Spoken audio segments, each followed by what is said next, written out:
Hello everyone. Fish migration के regarding कुछ बहुत इंपॉर्टेंट टर्म्स बनते हैं जो आपसे एग्जाम में पूछ ले जाते हैं। ठीक है, सिर्फ इंसान ही माइग्रेट नहीं करते, ऐसा नहीं है कि भाई पंजाब हरियाणा से ऑस्ट्रेलिया चले गए। ठीक है, वो भी जाते हैं और वो भी किसी रीजन से जाते हैं, और फिश भी माइग्रेट करती है, किसी रीजन से ही माइग्रेट करती है। ठीक है, तो भाई क्यों माइग्रेट करती है फिश? फिश माइग्रेट करती है, हो सकता है कि उसको खाना फीड ढूंढना हो उसके लिए माइग्रेट कर जाए, हो सकता हो फिश को ब्रीडिंग करनी हो उसके लिए माइग्रेट कर जाए। ठीक है, ब्रीडिंग के लिए कई बार सूटेबल कंडीशन फिश को नहीं मिलती। सबसे इंपॉर्टेंट जो यहाँ पे माइग्रेशन होता है फिश का, वो स्पेशली ब्रीडिंग के रिगार्डिंग माइग्रेशन होता है। तो भाई क्या क्या टर्म्स होते हैं यहाँ पे, वो टर्म्स जानना बड़े ज़रूरी है, और एक दो छोटे छोटे एग्जाम्पल्स जरूर देख लेंगे। ठीक है, जनरली यहाँ से आपसे क्वेश्चन आएगा तो आपसे डेफिनेशन के रिगार्डिंग क्वेश्चन थोड़ा सा ज़्यादा बनता है। तो भाई फिश माइग्रेशन की बात करते हैं। चलो देखो, जब फिश माइग्रेशन की हम बात करेंगे तो यहाँ पे आपके सबसे पहले आपकी वो फिशेज आने वाली हैं जो क्या करेंगी। कुछ फिश ऐसी होंगी जो फ्रेश वाटर में के अंदर माइग्रेट करेंगी, और कुछ फिश ऐसी होंगी जो सॉल्ट वाटर या फिर सी वाटर में ही, सी के अंदर ही माइग्रेट करेंगी। समझ लो एक बार एग्जांपल से, इससे थोड़ा समझ आएगा। देखो यहाँ पे क्या हो रहा है, मान लो कि कोई ऐसी फिश है, जैसे कि मान लो कि यहाँ पे कोई फिश है। ठीक है, कोई फिश है जो यहाँ पे रहती है। ठीक है, अभी आप नीचे का ओशन वाला पार्ट थोड़ी देर के लिए भूल जाओ, आप समझ लो कि बस ये रिवर की ही हम बात कर रहे हैं, ओशियन का भी हमें कोई मतलब नहीं है। ओशियन का कोई मतलब नहीं है, आप बस रिवर पे ध्यान दो। River means fresh water. River मतलब क्या होता है, रिवर में आपका फ्रेश वाटर है जिसमें सॉलिनिटी कंटेंट बहुत ही कम होता है। अब अगर कोई फिश यहाँ पे रिवर में या फ्रेश वाटर में रह रही है और वो ब्रीडिंग या किसी भी पर्पज से क्या करेगी, माइग्रेट करेगी। ठीक है, ये क्या करेगी, इस तरीके से माइग्रेट करेगी उसी रिवर में या फिर फ्रेश वाटर के अंदर ही, और कहीं और जाके ब्रीडिंग करेगी। ठीक है, तो इस माइग्रेशन को हम बोलेंगे क्या, इसको हम बोलते हैं पोटेमोड्रोमस। पोटेमोड्रोमस, आगे सब कुछ लिखा हुआ भी है, आसान पड़ेगा। और ठीक है, ओ वर्ड पे ध्यान देना, यहाँ पे क्या है, ओ वर्ड आया। तो पोटेमोड्रोमस कौन सी फिशेज हो गई, ये वो मछलियाँ हैं जो सिर्फ फ्रेश वाटर के अंदर ही माइग्रेट करती हैं। ये आपका फ्रेश वाटर से सॉल्ट वाटर की तरफ मूव नहीं करेंगी, ये रहेंगी तो फ्रेश वाटर में ही रहेंगी। फॉर एग्जाम्पल, आप सब ने कार्प्स का नाम सुना होगा भाई। ठीक है, पोटेमोड्रोमस के एग्जाम्पल में क्या आ गया, कार्प्स आ गए, और आपका आ गया ट्राउट। ये दो एग्जाम्पल्स यहाँ पे बड़े इंपॉर्टेंट है। ठीक है, एग्जाम्पल्स पर आपसे कम पूछता है, डेफिनेशन ज़्यादा पूछता है। तो पोटेमोड्रोमस क्या हुआ, जो फ्रेश वाटर के अंदर ही माइग्रेट करेगी, हो सकता है ब्रीडिंग के लिए करे, हो सकता है फीड के लिए करे। ठीक है, अब इसी तरीके से अगर कोई फिश ओशन में रह रही है, ठीक है, और वो माइग्रेट करेगी ओशन के अंदर ही, कि भाई ओशन तो बहुत बड़ा है, thousands of kilometre fish migrate करती है। ये मत समझना कि भाई फिश यहाँ पे है तो 100 किलोमीटर दूर चली गई बस हो गया माइग्रेशन, ऐसा नहीं है। फिश यहाँ पे थाउजेंड्स ऑफ किलोमीटर, 1000, 2000, 3000 किलोमीटर तक फिश माइग्रेट कर जाती है सिर्फ ब्रीडिंग के लिए। ठीक है, तो जैसे कार्प्स, ट्राउट है, ये रिवर में ही माइग्रेट करती है, जनरली गंगा के अंदर ये बहुत दूर दूर तक चली जाती हैं। ऐसी कुछ फिश होती है जो ओशन या सॉल्ट वाटर में रहती हैं। ठीक है, ओशन में एक जगह पे है, पर ये माइग्रेट करके क्या करेंगी, ओशन में ही कहीं दूसरी जगह चली जाएंगी। ठीक है, बे ऑफ बंगाल है, मान लो यहाँ से पूरा मूव करके वो एकदम आपका कन्याकुमारी की ये जो इंडियन ओशन है वहाँ तक जा सकती हैं सिर्फ ब्रीडिंग पर्पज के लिए। तो इन फिशेज को हम बोलेंगे क्या, ओशियनोड्रोमस। आगे सब कुछ एकदम क्लियर कट लिखा है, ओशियनोड्रोमस लिखेगा, आप एक बार बस ये चीज़ समझ लो, बाकी सब लिखा हुआ है, कोई दिक्कत ही नहीं है। ओशियनोड्रोमस क्या होगी, जो सॉल्ट वाटर या फिर सिर्फ ओशियन के अंदर माइग्रेट करेगी। ठीक है, इसके एग्जाम्पल ज़्यादातर आपकी जो मेरीन फिशेज हैं। ठीक, जैसे हमने यहाँ बोला था क्या, कार्प्स और ट्राउट, ये दोनों एकदम फ्रेश वाटर फिश होती हैं। ओशियनोड्रोमस में जैसे हम बात करें तो मैक्रेल हो गई, ये सब आपकी क्या है, ये सब आपकी मेरीन फिशेज है। मैक्रेल इंडिया की क्या है भाई, नेशनल फिश है, Indian mackerel is national fish of India. Mackerel हो गई, टूना हो गई, सार्डीन्स हो गई। ठीक है, सार्डीन्स, हेरिंग्स हो गई, छोटी छोटी मछली होती है हेरिंग्स, पेंगुइन्स वगैरह को फीड कराई जाती हैं। ठीक है, ये सब मेरीन फिशेज हैं जो समुद्र में ही रहेंगी, जिनका फ्रेश वाटर से कोई लेना देना नहीं है। फ्रेश वाटर में डालोगे तो मर जानी है, मर जाएगी मतलब। ठीक है, तो ये दो टर्म हो गए, एक हो गया पोटेमोड्रोमस और एक हो गया ओशियनोड्रोमस। तो ये दो टर्म आपको पता होने चाहिए। ठीक है, अब आते अपन तीसरे टर्म की ओर, और तीसरा ये जो एक्चुअल में जो ये डायग्राम है ना, ये जो हमारा तीसरा इंपॉर्टेंट टर्म है उसके रिगार्डिंग है। तो पोटेमोड्रोमस क्लियर, और दूसरा क्या था हमारा, ओशियनोड्रोमस, ये दोनों चीज़ें क्लियर हो गई। अब हम बात करेंगे डाईएड्रोमस की। डाईएड्रोमस, ठीक है, अब व्हाट इज डाईएड्रोमस। देखो डाईएड्रोमस क्या हुआ, अगर मछली या फिश की अगर हम बात करें, अगर वो रिवर से ओशन की तरफ मूव करती है या ओशन से रिवर की तरफ मूव करती है ब्रीडिंग के लिए, तो उसको हम बोलते हैं डाईएड्रोमस। ठीक है, समझ गए। रिवर, अभी तक हमने बात करी कि रिवर वाली फिश रिवर में थी, या फ्रेश वाटर वाली फिश फ्रेश वाटर में थी, और ओशन वाली फिश ओशन में थी। पर अब क्या होगा, अब जो रिवर वाली फिश है वो ब्रीडिंग के लिए पूरी की पूरी रिवर क्रॉस करके आएगी ओशन में, और यहाँ ब्रीडिंग करेगी। ब्रीडिंग करने के बाद उसकी डेथ हो जाती है। और क्या होगा, कुछ फिशेज होंगी जो ओशन में रहती है पूरी ज़िंदगी भर, पर जब उनको ब्रीड करना होगा तो पूरी रिवर का फ्लो वो बहते हुए वापस जाएंगी, ठीक है, और यहाँ पे जाके ब्रीडिंग करेगी, फिर उन बेचारों की डेथ हो जाती है। ठीक है, तो अब इनके टर्म्स क्या हुए। एक इंपॉर्टेंट टर्म है यहाँ पे जिसको हम कहते हैं एनाड्रोमस। ठीक है, यहाँ पे लिखता हूँ मैं, बहुत इंपॉर्टेंट टर्म है, साइड में लिखते हैं। तो आपका टर्म पहला क्या है डायड्रोमस के अंदर, एनाड्रोमस, बहुत इंपॉर्टेंट है। एनाड्रोमस आपका इंपॉर्टेंट है। इसका इंपॉर्टेंट एग्जाम्पल है हिल्सा।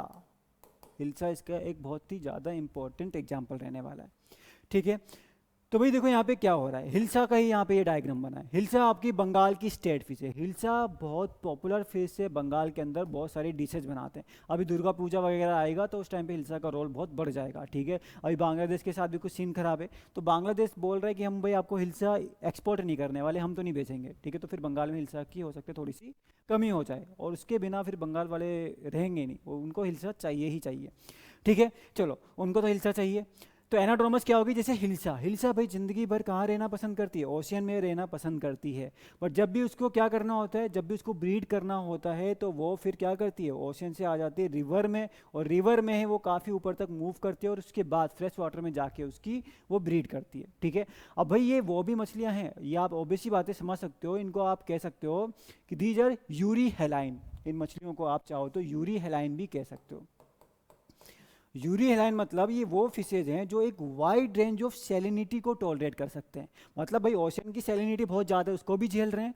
आपका ये बीच में आ जाएंगे, जो एस्टुराइन कंडीशन हम बोलते हैं, जहाँ पे थोड़ा सा salt water fresh water mix up होगा, उसको भी झेल लेंगे। और जब सैलिनिटी एकदम कम होगी उसको भी झेल लेंगे। तो एक वाइड रेंज ऑफ सैलिनिटी को ये टॉलरेट कर सकते हैं, तो जिसका एग्जाम्पल क्या है, हिल्सा है। तो ये इनको ही हम लोग यूरी हेलाइन फिशेज भी कह देते हैं। ठीक है, पर यूरी हेलाइन हमारा अलग टर्म है। अभी आपका एक क्लियर हो गया, डायड्रोमस के अंदर पहला क्या हो गया, एनाड्रोमस। एनाड्रोमस कौन सी फिश है, जो जिंदगी भर रहेंगी ओशियन के अंदर, पर ब्रीडिंग के लिए मूव करेंगी फ्रेश वाटर में, तो इसको हम बोलेंगे anadromous. Important example is hilsa. Second number पे यहाँ पे आपका आएगा कैटाड्रोमस। कैटाड्रोमस बस रिवर्स कर दो, और क्या है, मतलब अब ये वाली जो फिश है ये रहेंगी कहाँ पे, ये रहेंगी रिवर या फ्रेश वाटर के अंदर। जब इनको ब्रीडिंग करनी होगी ये थाउजेंड्स ऑफ किलोमीटर रिवर में माइग्रेट करेंगे और ओशन तक पहुँचेंगे, और ओशन में जाके ये ब्रीडिंग करेंगे, छोटे छोटे से इनके बेबी हो जाएंगे, या फिर बेबी क्या, इनके छोटे छोटे से एग्स देंगे, और एग्स देने के बाद इनकी डेथ हो जाती है। ठीक है, तो इसको हम बोलते हैं कैटाड्रोमस। यहाँ पे एक वर्ड ध्यान में रखना, कैटाड्रोमस। ठीक है, कैटाड्रोमस। देखो जो आपका पोटेमोड्रोमस और ओशियनोड्रोमस था, वहाँ पे ओ वर्ड आपको देखने को मिलेगा, और यहाँ पे आपको ए दिखेगा, एनाड्रोमस, कैटाड्रोमस। ठीक है, वहाँ ओ था, यहाँ पे ए देखने को मिलेगा। कैटफिश की जैसे बात करें, कैटफिश एक फ्रेश वाटर फिश है। ठीक है, यहाँ पे मैं आपको ये नहीं कह रहा कि भाई कैटाड्रोमस के अंदर कैटफिश आती है, मैं आपको बस याद करने के लिए बोल रहा हूँ। Catfish generally fresh water fish के अंदर कंसिडर करी जाती है। ठीक है, और कैटफिश आपकी क्या है, फ्रेश वाटर है। मतलब कैटाड्रोमस भी आपका क्या है, जो फ्रेश वाटर में रहेंगी, पर माइग्रेट करके जाएंगी कहाँ, ओशियन में ब्रीडिंग के लिए। ठीक है, इसके एग्जाम्पल, अगर कैटाड्रोमस के एग्जाम्पल की अपन बात करें तो इसकी एग्जाम्पल में आती हैं ईल्स। ईल जो आपने देखा होगा थोड़ी लंबी सी होती है ना ईल, तो ईल्स क्या होती हैं, ईल्स जो आपकी फ्रेश वाटर में थोड़ा रहना पसंद करती हैं, पर ब्रीडिंग के लिए माइग्रेट करके आती हैं कहाँ, ओशियन के अंदर। ठीक है, तो ये यहाँ पे आपके कुछ और टर्म्स हो गए। तो फिश माइग्रेशन की यहाँ पे जरा बात चल रही थी, तो यहाँ पे आपका ठीक है, तो ये आपके पोटेमोड्रोमस हो गया, ये हो गया ओशियनोड्रोमस। तो अगर आप पढ़ना चाहो तो एक बार पढ़ सकते हो, वही चीज़ें जो भी हमने डिस्कस किया वही यहाँ पे लिखा हुआ है। ठीक है, इसके अलावा अगर हम बात करें तो भाई डाईएड्रोमस फिश हो गई। तो डाईएड्रोमस में मैंने आपको बताया कि दो आते हैं, एक आएगा एनाड्रोमस, एक आएगा कैटाड्रोमस। एग्जाम्पल के साथ सब कुछ लिखा है, हिल्सा और साल्मन दोनों आपकी एनाड्रोमस फिशेज के अंदर आ जाते हैं। ठीक है भाई, चलो अब इसके बाद एक टर्म और बचता है जिसको हम कहते हैं एम्फीड्रोमस।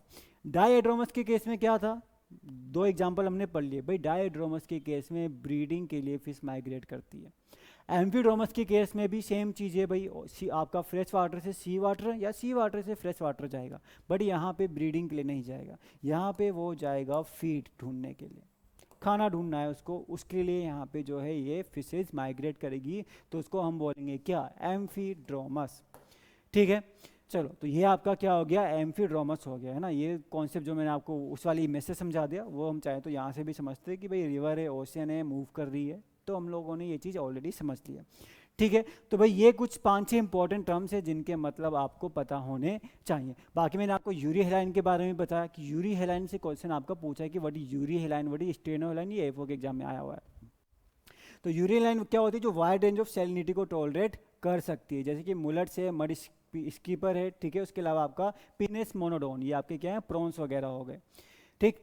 फिर सेलफिश वगैरह भी आ गए जो क्या करती हैं, एस्टुरिन्स में रहती हैं। एस्टुरिन कौन सा रीजन है, जब रिवर ओशियन में जाके मिलती है उस रीजन को हम बोलते हैं क्या, एस्टुरिन बोलते हैं, ठीक है। तो ये आपके जनरली क्या है, जैसे आपका ये रोजनबर्गी है, ठीक है। ये आपका जनरली फ्रेश वाटर में रहना पसंद करते हैं, पर ब्रीडिंग के लिए इनको थोड़ा सा सॉल्ट वाटर चाहिए, एकदम सॉल्ट वाटर, आपका सी वाला सॉल्ट वाटर भी नहीं, थोड़ा सा सॉल्ट वाटर और फ्रेश वाटर का थोड़ा सा मिक्सचर हो, जिसको हम ब्रैकिश वाटर कहते हैं। तो जो आपके प्रॉन्स वगैरह है, इनको थोड़ा सा क्या चाहिए होता है, फ्रेश वाटर। ब्रीडिंग के लिए थोड़ा सा इनको यहाँ पे एस्टुरिन जैसी कंडीशन चाहिए होती है। उसके अलावा भाई मुलट्स हैं, श्रिम्प है, इनका भी क्या लगा रहता है, लेगून्स और सी के बीच में ये क्या करते हैं, मूव करते हैं, ठीक है। तो ये सब था भाई फिश माइग्रेशन के रिगार्डिंग। अब फिश माइग्रेशन के बाद हम फिश की थोड़ी सी लाइफ साइकिल भी देख लेते हैं, ठीक है। पहली चीज़ जो आपको भाई पता होनी चाहिए वो ये पता होना चाहिए, फिश में होती है 6 स्टेजेस, उसकी लाइफ साइकिल में 6 स्टेजेस होती है। सबसे पहले फिश देगी एग, तो पहली स्टेज क्या आ गई, उसकी जो एग बना, एग आ गई, उसकी फर्स्ट स्टेज हो गई फिश की लाइफ साइकिल की। एग से निकलता है लार्वा, एम्ब्रियो जो है वो एग के अंदर ही एम्ब्रियो होता है, एम्ब्रियो कोई अलग से स्टेज नहीं है। पहली स्टेज एग हो गई, एग से बनेगा कौन, लार्वा बनेगा, ठीक है। लार्वा इसकी सेकंड स्टेज है। लार्वा को ही हैचलिंग भी कहा जाता है। एग हैच करेगा तो जो हैच करने के बाद लार्वी निकलेगा उसको हैचलिंग भी कहा जाता है। इस लार्वे की खास बात है कि इसके पास इस तरीके से एक योक सेक होता है। अभी लार्वा बनाया भाई, एग से 1-2 दिन के अंदर तुरंत हैचिंग हो गई, लार्वा छोटा सा निकला। अब इस लार्वे के पास माउथ नहीं होता, या फिर इतना छोटा माउथ होता है कि वो कुछ खा नहीं सकता है, ठीक है। तो उसके पास एक योक सेक लगाया होता है, जिससे वो न्यूट्रिशन 1-2 दिन के लिए ड्राइव करता है, ठीक। फिर 1-2 दिन के अंदर इसका ये सारा योक सेक खत्म हो जाएगा और ये लार्वे से चेंज होने लग जाएगा किसमें, फ्राई में। फ्राई में फाइनली ये क्या है, थोड़ा सा ये बड़ा हो गया। अब ये थोड़ा सा बड़ा हो गया और इसका माउथ जो था वो फॉर्म होने लग गया, तो अब ये थोड़ा बहुत क्या कर सकता है, खाना खा सकता है, फीड ये खा सकता है। फ्राई के बाद ये क्या करेगा, धीरे धीरे और बड़ा होगा और ये फाइनली बन जाएगा फिंगरलिंग, फिंगर साइज का बन जाएगा, जब हम इसको कहेंगे फिंगरलिंग कह देंगे। अब ये फाइनली जो है ये फिश जैसा दिखने लगेगा। इससे पहले ये थोड़ा टेडपोल जैसा दिखेगा, हमें पता नहीं चलेगा कि एग्जैक्टली फिश ही है, ठीक है। बट फाइनली जब आपके फिंगरलिंग बन गया, इसका मतलब अब ये आपको थोड़ा फिश का शेप जैसे आने लगेगा, फिश जैसा हमें ये दिखने लगेगा। तो first stage egg, second stage larva या hatchling, third stage fry, fourth stage is fingerling. अब ये धीरे धीरे मैच्योर होगा, इसके रिप्रोडक्टिव ऑर्गन्स भी धीरे धीरे मैच्योर होने लगेंगे और ये बन जाएगा जुवेनाइल। जुवेनाइल यहाँ पे मेंशन नहीं है, जो 5वीं स्टेज है वो होगी जुवेनाइल। जुवेनाइल मतलब ये ऑलमोस्ट क्या हो चुका है, मैच्योर हो चुका है रिप्रोडक्शन के लिए। और फाइनली ये बन जाएगा अडल्ट फिश, और अडल्ट फिश मतलब अब ये कंप्लीटली रेडी है किसके लिए, ब्रीडिंग के लिए, ठीक है। बट इनकी ब्रीडिंग, कई सारी फिशेस की ब्रीडिंग बड़ी दुखद भरी है, मतलब थाउजेंड्स ऑफ किलोमीटर माइग्रेट करते हैं। आप देखोगे कि भाई रिवर इधर फ्लो कर रही है और फिश जो है पूरा उल्टा मूव कर रही है और पूरा जाएगी, फिर लास्ट में ब्रीडिंग होगी, ब्रीडिंग के बाद कैसे करके एग्स देगी और एग्स देने के बाद उनकी कहानी फिनिश, स्टोरी उनकी वहाँ पे ख़त्म है। तो ये 6 स्टेजेस होती हैं जो फिश लाइफ साइकिल के अंदर आपको देखने को मिलती हैं। तो ये था आज का टॉपिक जो था फिश माइग्रेशन। जो भी एक बार टर्म्स है उनको लिख लेना एकदम शॉर्ट में, एरो बना लेना, फ्रेश वाटर से ओशन, ओशन से फ्रेश वाटर, और बस ये टर्म्स के मतलब आपको ध्यान में रखने हैं, ठीक है। बाकी फिश की 6 लाइफ साइकिल, 6 स्टेजेस बताइए, उनको थोड़ा सा ध्यान में कर लेना। तो ये है भाई आज के लिए कुछ इंपॉर्टेंट टॉपिक। बाकी अब आपसे हम मिलेंगे नेक्स्ट सेशन में।